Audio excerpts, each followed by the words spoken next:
So welcome back again mga kaibigan sa video na to. At this video, ituturo ko po sa inyo kung paano ang proper na pag-start ng isang automatic transmission. So this car is Wigo automatic. Papaano nga ba natin i-start kapag push start button? Kasi madalas yung iba, no, lalong-lalo na po yung mga new car owner. So ang ginagawa nila, instead na isang pindot lang sa ignition switch dun sa button, ay nagiging push start button, no? Nakakailang pindot bago pa i-startin yung engine. So guys, if you notice, no, ito ay automatic transmission, Wigo. So paano nga ba natin ini-start ang isang automatic transmission? So ipapakita ko muna sa inyo yung madalas na ginagawa ng ibang mga car owner. So ang ginagawa nila, yan. So, isang pindot. Yan. Tapos, pangalawang pindot. Yan. So, umilaw yung mga indicator natin dyan. Tapos, pangatlong pindot. Yan. Halos inaabot mga kaibigan ng tatlong pindot. Ano? So, tsaka nila tinatapakan yung brake pedal at pinipindot. Yan. Para mag-start. So, ang nangyari, nagiging push start. No? So, mga kaibigan, para mas maliwanag po sa atin, ano, paano nga ba natin ginagawa yan? So papatayin muna natin ng makina, papakita ko sa inyo, no. Sa pagpatay naman, isang pindot lang, hindi na magiging push start yan, ano. Basta papatayin, isang pindot lang yan. Basta siguraduhin natin na nakalagay sa park mode ang ating gear. So isang pindot, ayan, switch off ang engine. So ganito lang po kasimple mag-start ng engine. Pagpasok nyo ng kotse nyo, pag upo nyo sa driver seat, ayusin nyo yung seating position nyo, dapat komportable kayo, hindi kayo hirap. At ready to start na ang engine. So all you need to do is full brake, no? Depress the brake pedal, then tsaka nyo po pindutin ng isang beses lang. Yun.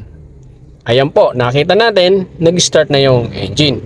And then tsaka natin bibitawan yung ating paa sa brake pedal. Yan. O ganun lang po mga kaibigan, mag-start ng isang automatic transmission, no? Hindi na po natin kailangan na i-push start, push start, wala na pong ganoon. So para mas maintindihan nyo, ayan, dito sa user manual, ito yung nagsasabi. So buksan natin yung user manual, buksan natin dito. Ayan, para mas clear, para mas maintindihan nyo na wala naman pong nakalagay dito sa user manual na push start. Yan. So dito tayo sa ayan, driving procedure. Yan, sana nakikita natin. Ayan, driving procedure. Okay, so dito tayo sa without key kasi yun na nga, push start ito eh. Yan, keyless. So hanapin natin dito sa page 174. Okay. So 174. Yan. So tatapusin natin yung mga sinasabi natin na push start. Yan. Kasi kaya nga po ginawang automatic, no, ginawang push start button yan para mas mapadali yung pag-start natin. So hindi na kailangan pang i-push start natin yan.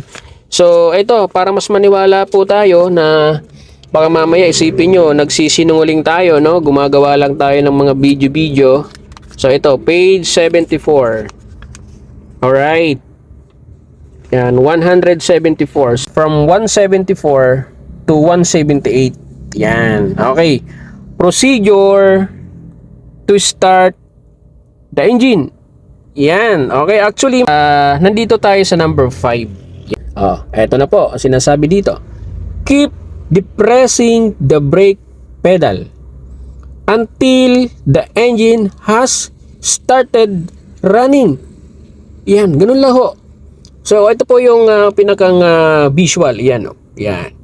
So wala po ditong nakasulat na isang pindot, tapos pindot ulit, tapos pangatlong pindot, saka pag-i-startin yung engine. Wala po, wala naman po nakasulat dito mga kaibigan. So the only thing na gagawin lang natin mga kaibigan, ayan, i-check nyo yung user manual ng kotse nyo para mas maintindihan nyo po pag pa-start ng engine. So yun lang po mga kaibigan, hopefully may natutunan tayo this video as abang-abangan nyo po yung mga next tutorial natin regarding sa ating ginagawang mga video. That's it. Bye-bye!